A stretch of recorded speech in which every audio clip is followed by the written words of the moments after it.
Now, the two teams have not formally announced the trade. That's according to media reports. But we do know that two big-name shortstops have been swapped. First of all, Tulo going to the Blue Jays.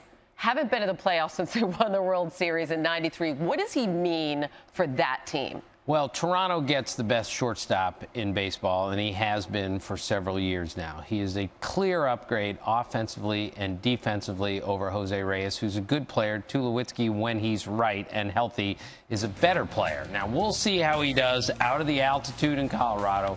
We'll see how he does when he's had leg issues over the years on the turf in Toronto. These are important questions to ask. But at the same time, I asked the GM late last night, Hannah, what is this trade? This is a confusing, confounding, yet fascinating deal.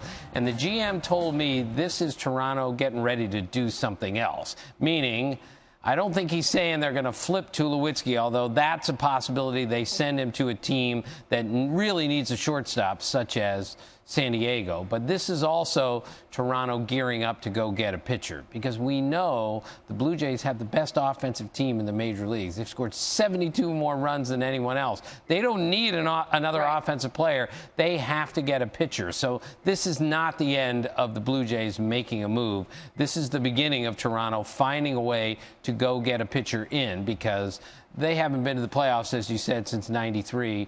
The GM his job is riding on this, and they have to do something dramatic. They did something dramatic last night, but I think they're going to go get a pitcher out of this somehow, some way, whether it's a starter or a reliever. And they've been in on all sorts of people, Johnny Cueto, Scott Kazmir. They didn't get either one, so now they're looking in other areas to find pitching help, which they're going to need if they're going to make the playoffs, even with Troy Tulo.